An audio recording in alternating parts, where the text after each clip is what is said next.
એક તરફ રાજ્યમાં ગરમીનો પારો વધી રહ્યો છે તો બીજી તરફ રાજકારણમાં પણ ગરમાવો આવી રહ્યો છે।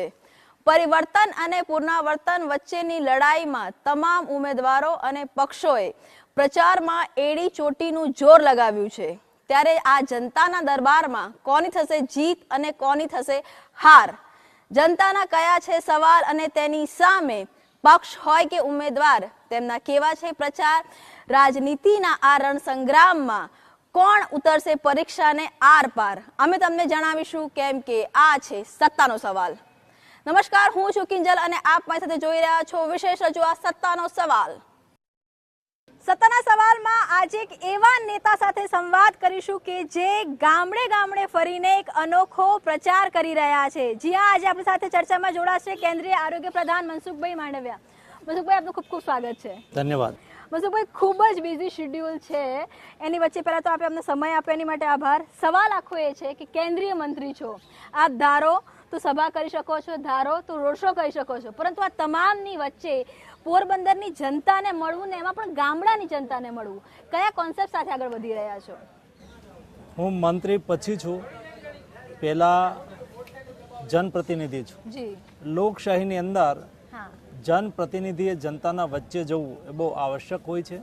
જ્યારે ચૂંટણીની અંદર લોકસભાના ઉમેદવાર તરીકે ભારતીય જનતા પાર્ટીએ મને ઉમેદવાર કર્યો છે ત્યારે મારી ફરજ છે કે મારે જનતાના વચ્ચે જવું જોઈએ, જી, જનતા વચ્ચે અમારો વિષય મૂકવો જોઈએ હા, અને જનતાના આશીર્વાદથી સરકાર બને અને જનતાના આશીર્વાદથી અમે સરકાર ચલાવીએ। આ અમારી ભારતીય જનતા પાર્ટીની રીતિનીતિ રહી છે।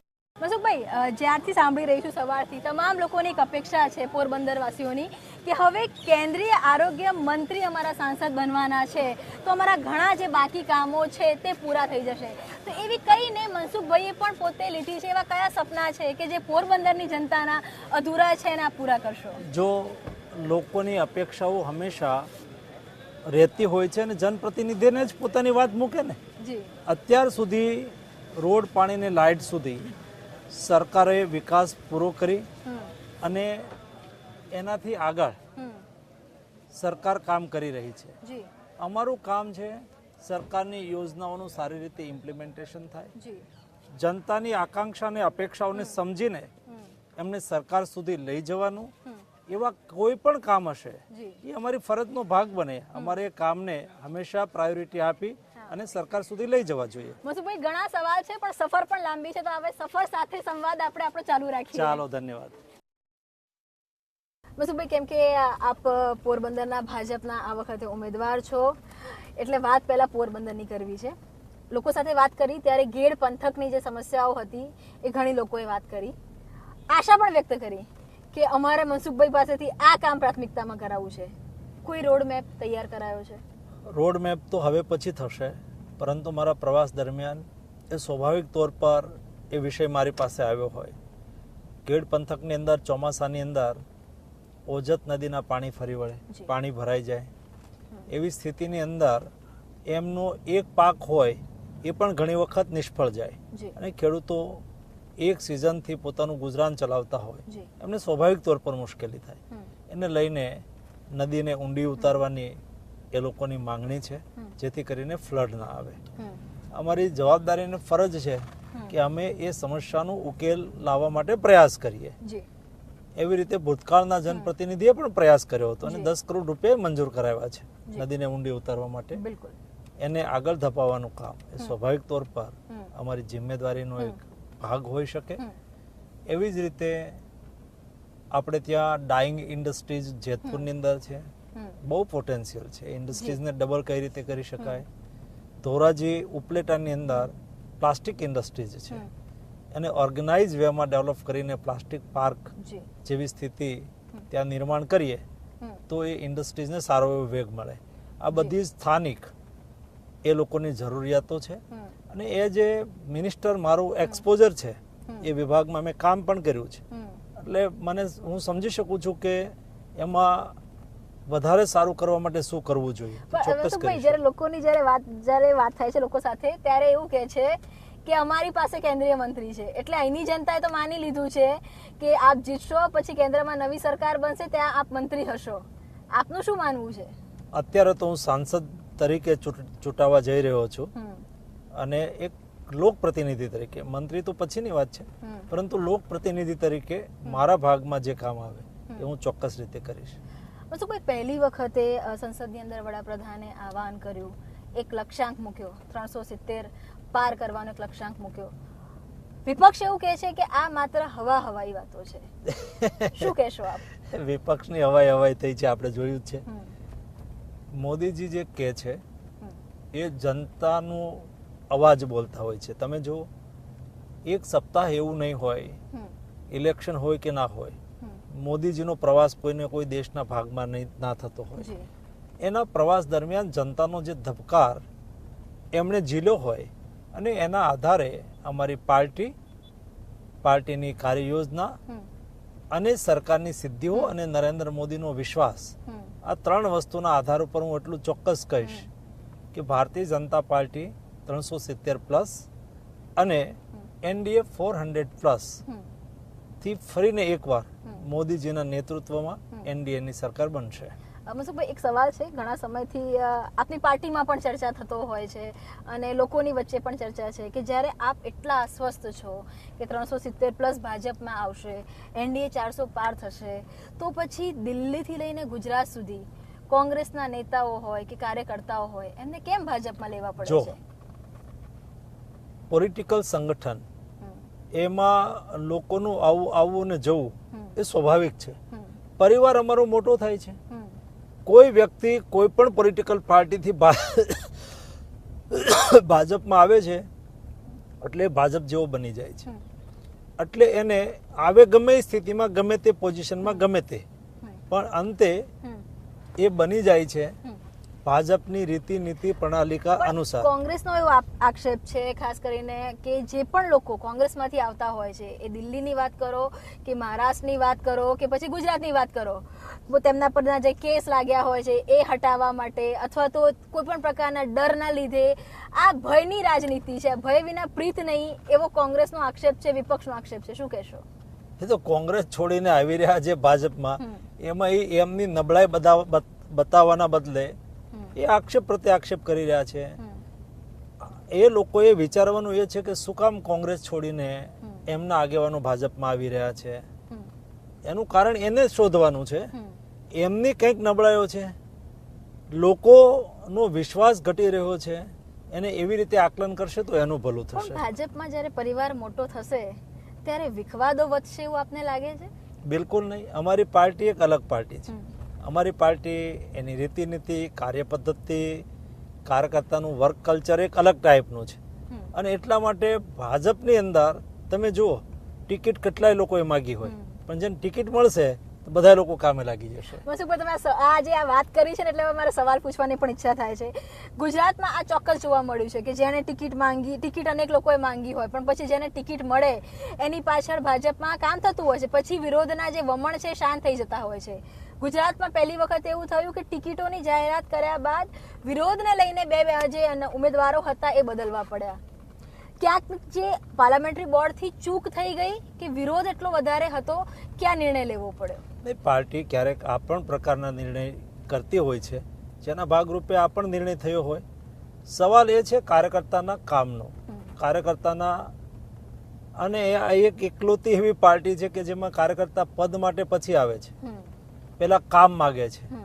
ચૂંટણી ચાલુ થઈ ગઈ છે, મને કોલ આવતા હોય તો કાર્યકર્તા કે મનસુખભાઈ અમારા ભાગમાં કામ શું, અથવા તો એની શિકાયત હોય તો એવી હોય કે અમારા ઇલેક્શન ઇન્ચાર્જે અમને હજુ કામ નથી સોંપ્યું, અમને આ કામ નથી સોંપ્યું, અમે આ કામ કરશું. એ ભાજપના કાર્યકર્તાની મનોસ્થિતિ છે. એટલા માટે તમે જુઓ, રિપીટ ટુ રિપીટ આ ત્રીજી વાર એનડીએની સરકાર બનશે મોદીજીના નેતૃત્વમાં.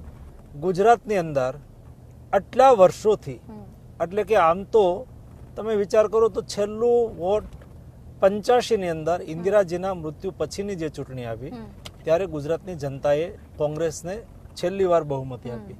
ત્યારથી આજ સુધી એટલે 15 અને 20 35 વર્ષથી ગુજરાતની જનતાએ કોંગ્રેસને બહુમતી નથી આપી. 90 ની અંદર એલાયન્સ સરકાર બની, ચીમનભાઈ અને કેશુભાઈ એટલે કે ભાજપ ને જનતા દળ સાથે મળીને સરકાર બનાવી. વચ્ચે ક્યારેક એ લોકોને સરકાર બનાવવામાં સફળતા મળી, પણ એ જન આધારને લીધે નહીં. આ ભાજપનો બી દાવો છે કે ગુજરાત એ ભાજપનું ગઢ છે, ગુજરાત એ ભાજપની પોલિટિકલ લેબોરેટરી પણ છે. તો આ ગઢમાં, આ લેબોરેટરીમાં જ્યારે દાવો હતો 26માંથી 26 બેઠકો જીતવાનો, ચૂંટણીમાં હજુ જાહેરનામું પ્રસિદ્ધ નથી થયું, ઉમેદવારોએ ફોર્મ નથી ભર્યા, એની પહેલા આ પ્રકારની નારાજગી, આ પ્રકારના જે આંદોલનો છે, ક્યાં નહીં, નબળું થઈ રહ્યું છે? 26માંથી 26 સીટ જ આવવાની છે. એમાં બિલકુલ ચિંતાને કોઈ કારણ જ નથી. 26માંથી 26 સીટ ભારતીય જનતા પાર્ટીને આવશે, અને એ પણ અમારો 5 લાખ પ્લસનો જે લક્ષ્યાંક છે, અમારા માનનીય પ્રદેશ અધ્યક્ષ સી આર પાટીલજીએ કહ્યું છે કે અમારે 5માંથી 5 લાખની લીડથી દરેક સીટ જીતવી છે, અને એ રીતે જ અમારો કાર્યકર્તા અત્યારે કામે લાગેલો છે. તમને એવું લાગી રહ્યું છે કે ખરેખર બધી જે બેઠકો હોય, એ બનાસકાંઠા હોય કે સાબરકાંઠા હોય કે ભરૂચ હોય કે નવસારી હોય કે પોરબંદર હોય કે રાજકોટ હોય, આ પરિણામ આવશે? બધી સીટ ઉપર અમારી 5 લાખની લીડ ભારતીય જનતા પાર્ટીને આપશે. જનતાના આશીર્વાદ છે, મોદીજી પ્રત્યેની શ્રદ્ધા છે લોકોને, અને એટલા માટે અમે દાવો કરીએ છીએ. અને હું તો વિશ્વાસ સાથે કહું છું કે કોઈ પણ વ્યક્તિ મતદાન કરવા જાય એટલે નરેન્દ્ર મોદી દેશના પ્રધાનમંત્રીના ભારતીય જનતા પાર્ટીના ઉમેદવાર છે જ. સામે કોઈ છે? કોને વડાપ્રધાન બનાવવા માટે મત આપશો? મનસુખભાઈ, સવાલ જ એ છે ને કે આ વખતે ભાજપની લડાઈ, જો ગુજરાતની વાત કરીએ તો ભાજપની લડાઈ કોંગ્રેસ કરતા વધારે ભાજપની લડાઈ ભાજપમાં હોય એવું કેમ જોવા મળે? એવું તમે કહો છો, એવું નથી. મનસુખભાઈ, અમે જોયું કે આપે આપની માટે તો વાત કરી, પરંતુ અર્જુનભાઈ માટે પણ વોટ માટેની અપીલ કરી. અર્જુનભાઈમાં બી એ જ વિષય આવે છે કે કોંગ્રેસમાંથી ભાજપમાં આવ્યા છે, મતદાતાઓ અને ભાજપ સ્વીકારશે? બહુ સારી રીતે અર્જુનભાઈ અને અમારા માણાવદરથી અરવિંદભાઈ લાડાણી લડી રહ્યા છે. આ બંને ઉમેદવારો જંગી લીડ સાથે ચૂંટણી જીતશે. મેં જોયું છે એ બંને લોકોની સ્વીકૃતિ, જનતામાં પણ સ્વીકૃતિ છે, બંને પોલાઇટ સ્વભાવના છે, જનતાને ગમે છે એટલે તો એમને ચૂંટાવ્યા હતા. એ અત્યારે ભારતીય જનતા પાર્ટીમાંથી લડી રહ્યા છે. તો ભારતીય જનતા પાર્ટીમાં પણ આ બંને ઉમેદવારો બહુ સારી લીડથી જીતશે. જ્યારે પણ કોઈ બી ઉમેદવાર કોંગ્રેસમાંથી ભાજપમાં આવતા હોય છે, ધારાસભ્યો રાજીનામું આપીને, ત્યારે એવું કહેતા હોય છે કે અમને કોઈ અપેક્ષા નથી, અમે પાર્ટી જે કામ સોંપશે એમાં એ અમે કામ સાથે લાગીશું. પણ જ્યારે આવતા હોય છે અને પછી ધારાસભ્ય માટે એ જ ઉમેદવાર હોય છે. આ વાત બધી જગ્યાએ થતી હોય છે કે ભાજપની ડીલ થયેલી હોય છે. ખરેખર પાર્ટીમાં બી કોઈ ડીલ થયેલી હોય છે? ભારતીય જનતા પાર્ટી એ તો ધારાસભ્ય હતા જ, અને ધારાસભ્યમાંથી રાજીનામું આપી અને ભારતીય જનતા પાર્ટીમાં આવ્યા હતા, અને ભારતીય જનતા પાર્ટી એમને પાછા ઉમેદવાર તરીકે પાછા જાહેર કર્યા છે, એટલે કે ઉમેદવાર નક્કી કર્યા છે અને ચૂંટણી લડી રહ્યા છે. એમાં કોઈ ડીલનો સવાલ નથી. મનસુખભાઈ, આપ જે રીતે કહો છો કે 370 આવશે ભાજપની બેઠક, એનડીએની વાત કરવામાં આવે તો એનડીએની 400ની બેઠક, 400 આની પાર બેઠકો જશે. પણ સવાલ સૌથી મોટો ઊભો થતો હોય છે દક્ષિણ ભારતને લઈને. આ વખતે ધુઆંધાર બેટિંગ ખુદ વડાપ્રધાન પણ કરી રહ્યા છે, ત્યાં કેન્દ્રીય ગૃહમંત્રી પણ કરી રહ્યા છે. શું ફરક પડશે? આ જે ઉત્તર દક્ષિણનો ભેદ છે એ આ ચૂંટણીમાં દૂર થતો જોવા મળશે? જો સમય બદલાયો છે, અત્યારે તમે વિસ્તારવાદ, પ્રાંતવાદ કરીને રાજનીતિ કરો એ હવે ચાલવાની નથી. તમે અત્યારે જોઈ રહ્યા છો દક્ષિણ ભારતની અંદર, હું પણ એઝ એ મિનિસ્ટર મારા પણ ખૂબ પ્રવાસ દક્ષિણ ભારતની અંદર થતા હોય છે. જનતા એકદમ ભાજપ સાથે જોડી ચૂકી છે, જનતા નરેન્દ્ર મોદી સાથે કનેક્ટ થઈ રહી છે, અને એટલા માટે મને તો બહુ સ્પષ્ટ દેખાય છે કેરલામાં પણ ભાજપની સીટો આવશે, તમિલનાડુમાં પણ ભાજપની સીટો આવશે. અને જે લોકો પરંપરાગત રીતે સાઉથની અંદર પોતાની જાગીર સમજે છે ને, એમના મતમાં પણ બહુ મોટું ગાબડું પડવાનું છે. કોની તરફ છે? સ્વાભાવિક છે, જે લોકો દક્ષિણની પાર્ટીઓ છે એ એવું સમજે છે કે ભાજપનું અહીંયા સ્થાન નથી, અમે લોકો છીએ, એવું નથી. આ વખતે તમે જોશો દક્ષિણના રાજ્યોમાં પણ ભારતીય જનતા પાર્ટીને લોકસભાની સીટો મળશે. મનસુખભાઈ, આપ કહો છો કે દક્ષિણમાં પણ સીટો મળશે, અને એની જ સામે બીજી તરફ જેમ એનડીએ ગઠબંધન છે એમ ઇન્ડિયા ગઠબંધને પણ પોતાનું કેમ્પેન શરૂ કરી દીધું છે. એ લોકોને એવું કહેવું છે કે દેશને બચાવવા માટે હવે ઇન્ડિયા તરફ વળવું જોઈએ. શું કહેશો? એ એમનું જે ગઠબંધન છે ઇન્ડી એ, ઇન્ડિયા તો ના કહી શકાય પણ ઇન્ડી એ ગઠબંધન એનું એ દેશ બચાવવા માટેનું તો ક્યારેય ના હોય. એ પોતાની પાર્ટીને પોતાનું અસ્તિત્વ બચાવવા માટેનું ગઠબંધન છે. સૌ લોકો એકઠા થઈને જે લોકો મળ્યા છે એ પણ દેશ પૂરતા એકત્રિત નથી થઈ શક્યા. તમે જુઓ કેટલાક રાજ્યોમાં કોંગ્રેસનું કેટલીક પાર્ટી સાથે એલાયન્સ છે, તો કેટલાક રાજ્યોમાં એ જ પાર્ટી એની સાથે એલાયન્સ નથી કર્યું, સ્વતંત્ર લડે છે. તો આ સ્થિતિ કોંગ્રેસની અને એના ઇન્ડી એ એલાયન્સની છે. હું નથી માનતો કે આવા એલાયન્સને કોઈ દેશની જનતા સ્વીકૃતિ આપે. એ કોઈ દેશના હિતો માટે થઈને બનેલું, કોઈ ચોક્કસ એજન્ડા સાથે બનેલું, રાષ્ટ્રહિતના એજન્ડા સાથે બનેલું કોઈ એલાયન્સ નથી. એ તો પોતાના હિતો માટે બનેલું એલાયન્સ છે. એનો એક એજન્ડા એવો છે કે જે એજન્ડાના આધારે લોકો એને મત આપે. કોઈ એજન્ડા નથી. મનસુખભાઈ, આપ કહો છો કે ઇન્ડી ગઠબંધન પાસે કોઈ એજન્ડા નથી, ત્યારે રાહુલ ગાંધી પણ એક એવો આક્ષેપ કરતા હોય છે કે જ્યારે ભાજપને કોઈ વાતની બીક નથી, ભાજપ ખૂબ જ આશ્વસ્ત છે કે ભાજપની જીત થશે, તો પછી એમના જે પોલિટિકલ અકાઉન્ટ છે એ કેમ સીઝ કરવામાં આવતા હોય છે? શું જવાબ છે આપની પાસે? એ પોલિટિકલ વિષય જ નથી.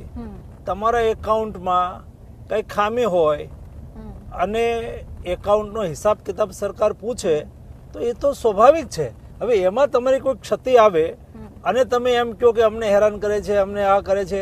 આ અર્જુનભાઈ કહેતા હતા કે ભાઈ એટલા વર્ષ સુધી મને તો કોઈ સરકારની કોઈ એજન્સીએ પૂછ્યું જ નહીં. એ તો મોદીજી માટે, અમિતભાઈ માટે બહુ કોમેન્ટ કરતા હતા અને બહુ બોલતા હતા.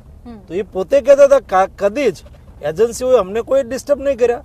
એટલે એજન્સી તમારી તમે ભૂલો કરો અથવા તો તમારા ઈરાદા ઠીક ના હોય એવા વિષયની અંદર કોઈ એજન્સી ઇન્ક્વાયરી કરે, પૂછે, તમને વાંધો ના હોય. સવાલ ઊભા થાય છે ને એના માટે કોઈ ટાઈમિંગ ના હોય ભાઈ.